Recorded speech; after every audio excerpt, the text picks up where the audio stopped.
I'm JB Bryan, and I'm the president and chief investment officer at JB Bryan Financial Group.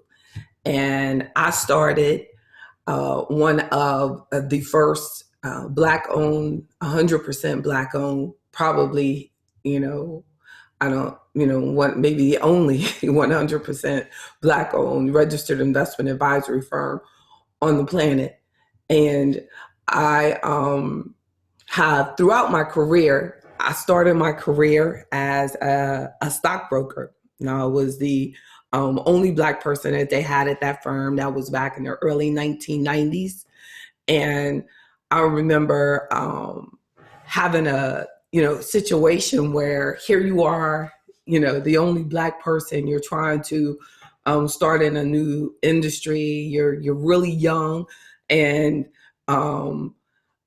I remember, having a situation where I asked the secretary, whose job was to answer my phone, to um, be a little bit more careful. I was very apologetic, probably overly apologetic, and I said, please be a little bit more careful. You didn't take down the name right for the person who called me in reference to me being their financial advisor. And remember, I'm one of few women stockbrokers, and at that point, that's like 1992.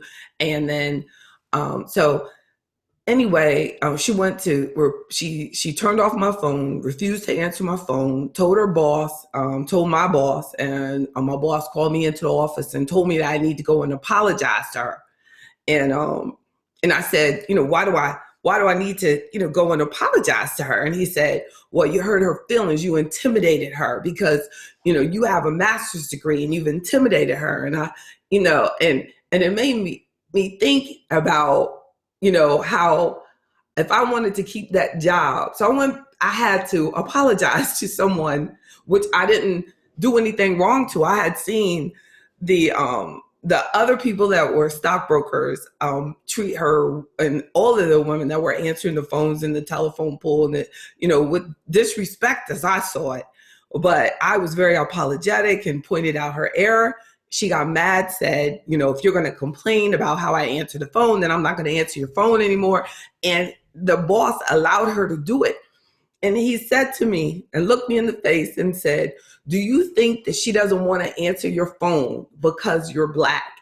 And I said, sir, I have no idea what her problem is, but my job is to find clients for this firm and invest money for people. Her job is to answer my phone. But, and I couldn't believe that he actually thought that that was a rational time and a rational question to ask me if she was not answering my question. Never was his point that she's not doing her job and I'm doing mine. And she made a mistake, and it really could cost the firm because I don't have the person's name right. And I'm calling them to speak with them. She's giving me the wrong name. She's made a mistake, and you can lose a client like that or a potential customer. So, but it didn't even matter. And I said to myself, they really felt like I was the stereotype of uppity Negro. He told me, that my problem was that I had a degree and I had more experience and I was a broker and she was a secretary. So because of those, which should be seen as achievements, because of that, I was supposed to apologize, even though no one else had to do it. The white guys didn't have to do it. There was nobody there in the pool of brokers except for me and a whole bunch of white guys. They didn't have to apologize. They could fuss him out. That'd be a major problem. They would get reprimanded if they did it. But my actions of standing up for myself and my customers were seen as uppity Negro. And I can tell you over the last 20 years since then, and I have had that same treatment several times. I know the last time I tried to, work with what's called a broker dealer in this industry, they did not like AfroEconomics and my commitment to building wealth in the Black community, even though they were making money off the business that I was bringing through to them. They did not like that. So they said, well, if you insist on doing that, then we're not going to do, we're not going to do business with you, and held on to my income and made sure, did everything they could to destroy my business because of my commitment. And at the same time, when you're going through that, you can have a lot of people who will see you that are of your same color, will see you as what they call an Uncle Tom, because you're working in these businesses, in a white corporation. So as a Black person, I think it's worth reflecting on the point of what really is an Uncle Tom. Because we will see people as an Uncle Tom, but not know anything about what they're going through. Not at all. Not know how much they had to sacrifice, how much they're committed to serving the Black community, empowering the Black community, not know anything about them, but judge them as an Uncle Tom, and say that Uncle Tom is a bad, and have adapted Uncle Tom as a negative thing to be. When in reality, a true Uncle Tom is a fictitious character that was created by Harriet Beecher Stowe in a book, and he was a man who died, allowed the slave owners to kill him without giving in to their oppression. He died, they killed him, and he refused to give up information, and they killed him. But yet we have adapted that term as something negative in the Black community, when an Uncle Tom, in its original sense, was a person who said that my commitment, regardless if you agree with his religion or not, he said, my commitment to God is greater than any oppression that you can put on me. No, and I believe that anyone who is that strong, who will stay and die, like Martin Luther King behind me, like Malcolm X, like so many people before me, who will die or be killed for what they believe in. I believe I will die trying to close the wealth gap that was created by oppression and discrimination within the Black community. I'm going to die trying, and I hope that I will live to see, I have a dream that we will realize that being an Uncle Tom is saying that you have a commitment to the betterment of the Black community, and you have a commitment to making sure that oppression and discrimination ends in your lifetime, and that you will die trying, like the original fictitious character Uncle Tom did. Yes, indeed. So how you doing, Janet Cherry? Look at my cousin out there. I hope that you also, they meant, Mr. Tice said that in the book, they were talking about a Sambo and then whatever, but they were using a negative term for Uncle Tom that Uncle Tom really didn't deserve, and we've carried it on. The same when you look at the fact of uppity Negro, like what is an uppity Negro? So I found a website. So the next time you think that an uppity Negro is a bad thing, you think again. An uppity Negro, a fearless Black person who by social definition is not in their place. They not only say something is wrong, but they do something about it. And this made me think about, because of what my daughter has been going through school since she started, in the public school system. And how even in a private school system, as many Black people, if you look at the statistics and the research, that there are a lot of Black children that are in predominantly white academic environments that suffer from depression and all sorts of different problems because of what they're going through and their experience of being the only Black or one of only few Blacks.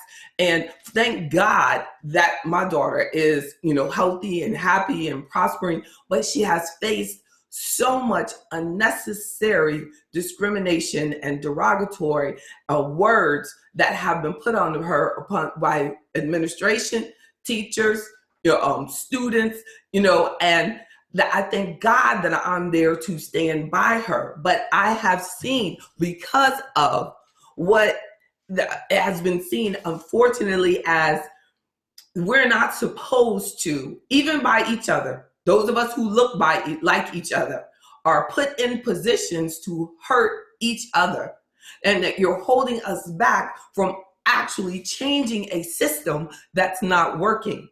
So when we and making us think that because we want things to change, that we are being uppity, where uppity today has actually gone past just being those ones who changed, because there was a time where Martin Luther King was thought of as the uppity Negro. Malcolm X will be seen as an uppity Negro. That local official, that local person that you never met, that owned a barbershop, that said, I want my streets to be clean, and don't only clean the streets where white businesses are, clean the streets where the Black businesses are, and got killed for standing up for that, hung in front of his house. Those are examples of what was called an uppity Negro.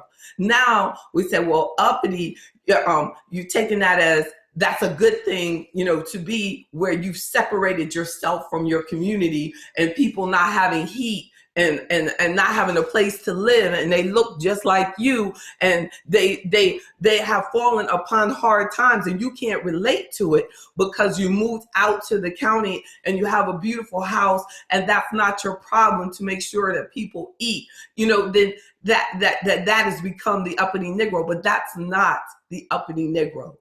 The uppity Negro is the one who says, I will sacrifice my professional position, my social position. I will use that to help build our community and make it stronger. That is the uppity Negro.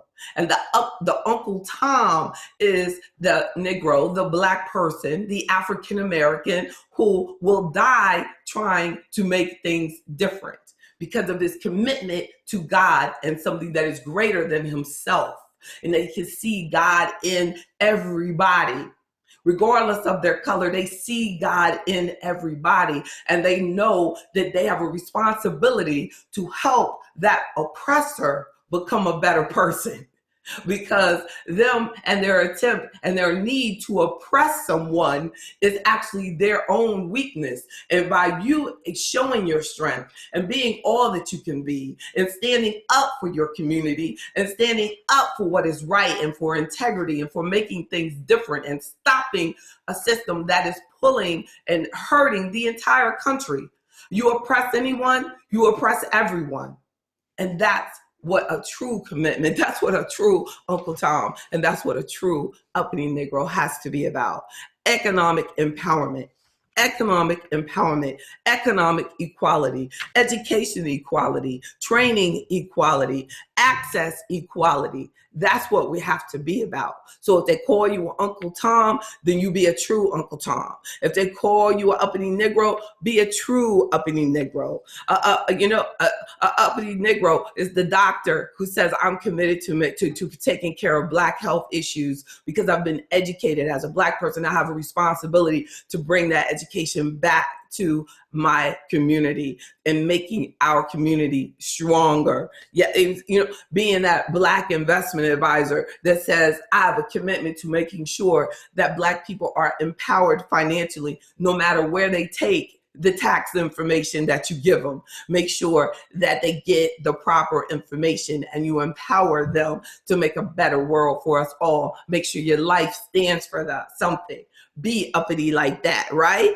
Be that one. Be that local servant who goes into the community and stands up and points out that people need to have heat. People deserve to have the heat. You're taking, even if it is a government check that landlord is getting, That government check is connected to that person who has that right to have that particular heat. And that person deserves to have a warm family. And that person deserves to have a warm meal. And that person deserves to establish a better life so that they too will not need that anymore. But Uppity is not thinking that because you have opportunity and you have access that everyone does, because they don't. So be uppity enough to make sure that you're making a better way for the person behind you. Look at those steps behind me. It's about don't quit, don't give up, and don't forget. Most importantly, don't forget. Don't forget who you really are. Check out AfroEconomics.com. I'm JB Bryan, President and Chief Investment Officer at JB Bryan Financial Group, a registered investment advisory firm, Virginia, Maryland, Washington, D.C., and New York.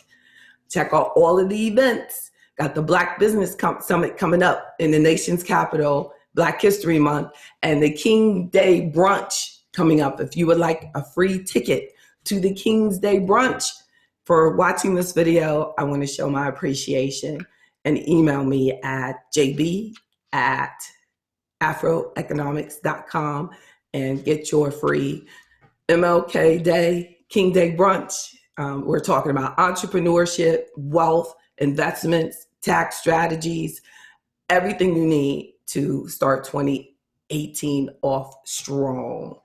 Start strong, stay strong, end strong. God bless you.